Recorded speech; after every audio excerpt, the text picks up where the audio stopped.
Breaking news, a carjacking and a wild chase, an innocent driver hit by those thieves. And it didn't end there. A huge police surge spread onto a Houston high school campus overnight.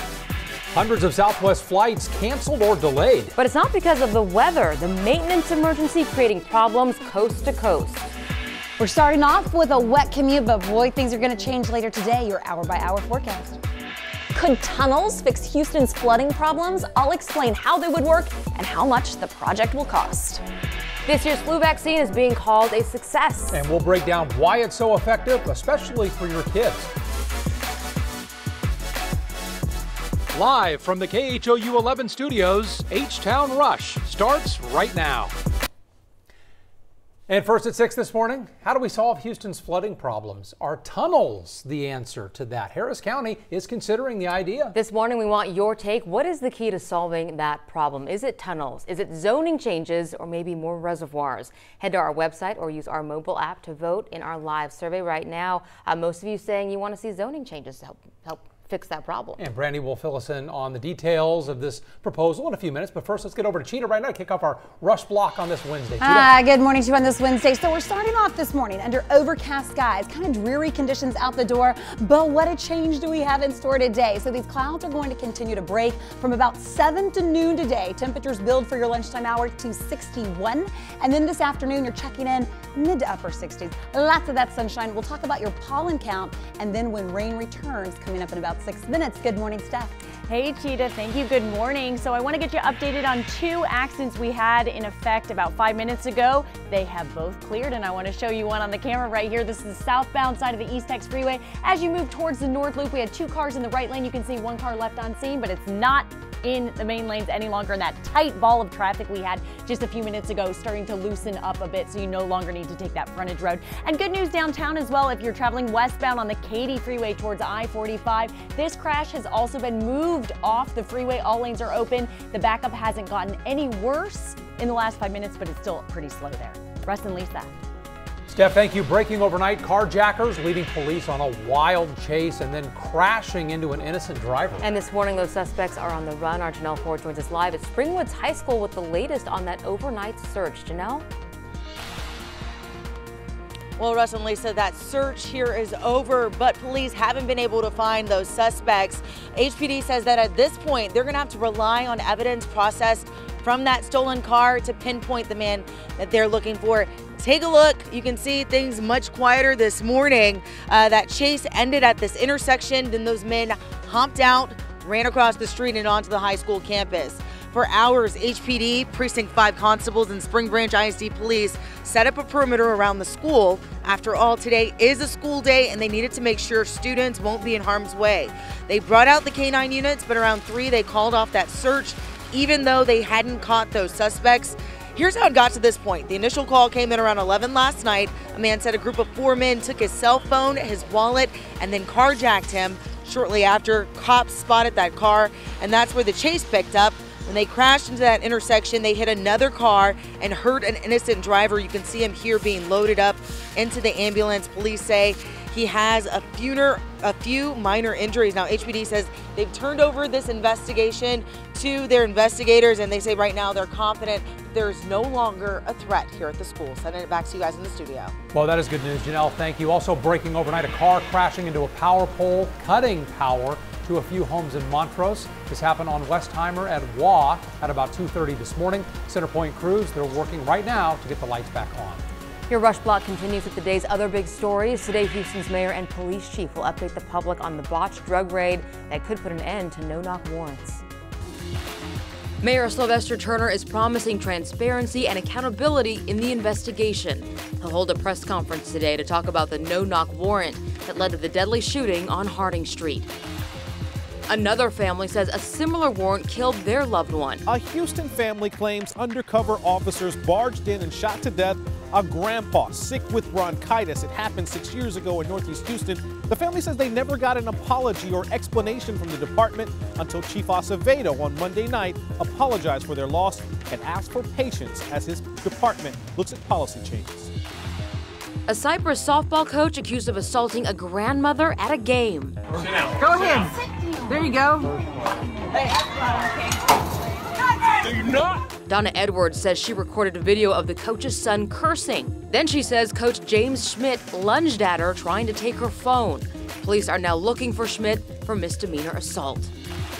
Another lawsuit over President Trump's national emergency. The ACLU of Texas is suing the White House over the move to build a border wall. They join 16 states who've already filed lawsuits.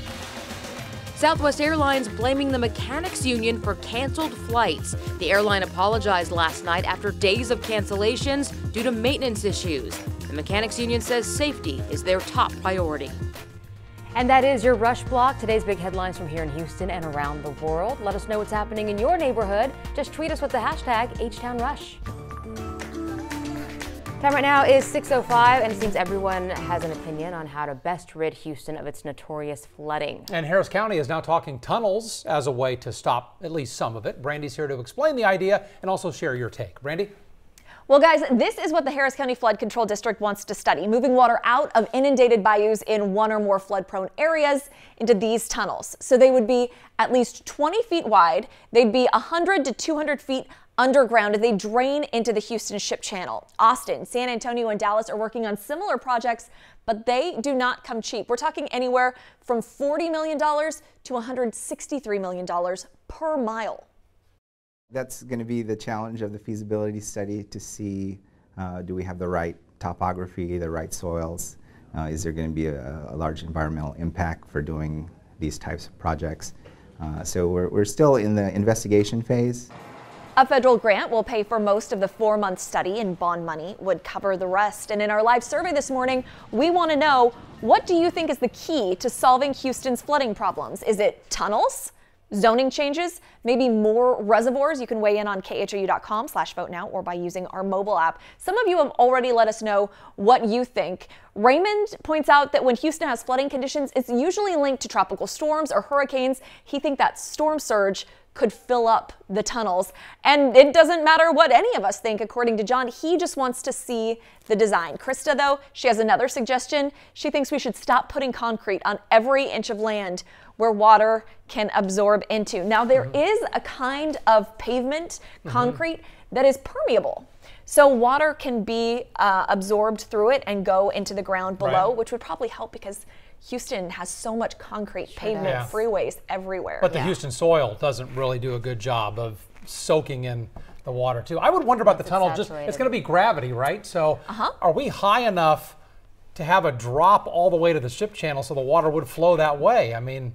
Another interesting comparison between, Austin, Dallas, San Antonio, the tunnel projects that they've looked into, they're only going 1 to 3 miles. They're not traveling, the distance from Houston to, say, the Ship Channel. Right. That's a long way. We've got a good chunk of space we need that for. Absolutely. Yeah. Brandy, thank you. Let's go over to Cheetah right now for the one thing you need to know. Cheetah. Okay, guys, the one thing you need to know is lots of that sunshine in store this afternoon. Even though you're starting off chilly, wet, roadways are wet, lots of sunshine later today, Steph. Can I take your one thing? Because traffic's not as cheerful. All right, guys, but I do have to alert you on this. One thing you need to know in traffic, we do have a new crash in the infant stages here, southbound side of Highway 146 at the LaPorte Freeway. You can see off to the side here, police are on scene, but it is also slick in the area and one lane is blocked. Russ and Lisa.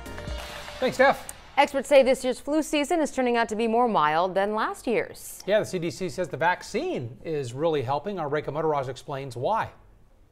Why are experts calling this year's flu vaccine a success, especially for kids? Well, the Centers for Disease Control and Prevention is getting its first hint at how well it's working.